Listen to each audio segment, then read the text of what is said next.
Maintenant, l'électricité, on sait ce que c'est. Entre deux fils, on branche un générateur. Dans l'un des fils, on a des électrons en trop, dans l'autre, il en manque. À l'autre bout des fils, les électrons passent à travers un récepteur en dégageant de l'énergie. Cela fait un courant d'électrons, c'est très simple. Malheureusement, dans la pratique, les électrons, on ne les voit pas. Et si vous voulez vous y reconnaître dans les circuits électriques, vous avez besoin d'un peu plus de renseignements que ça, bien sûr. Nos messieurs vont nous aider. Le générateur crée entre les deux fils une différence de potentiel ou tension. Cela se mesure en volts. Merci, monsieur Volta.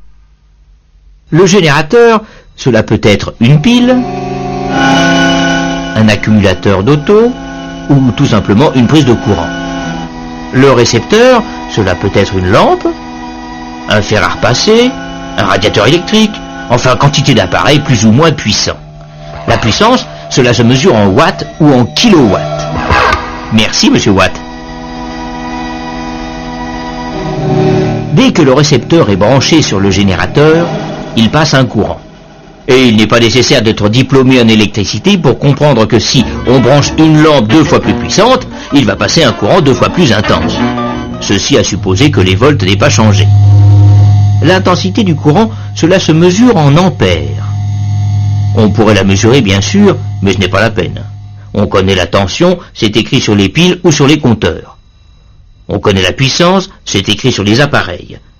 Il suffit de faire une petite division. Intensité en ampères égale puissance en watts divisé par tension en volts.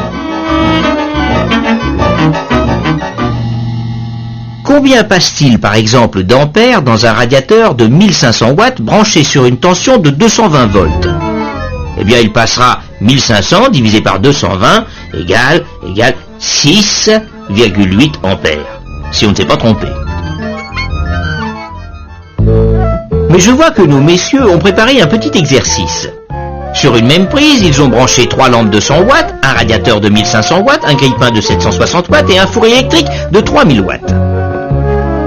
Problème, calculer l'intensité du courant qui va passer dans la prise.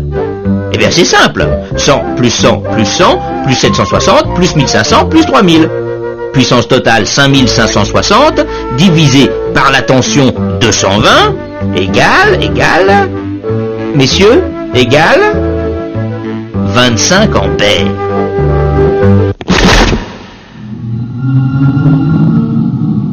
Eh bien non, il n'est rien passé du tout, ou plutôt il est passé tellement d'ampères que les fils ont chauffé.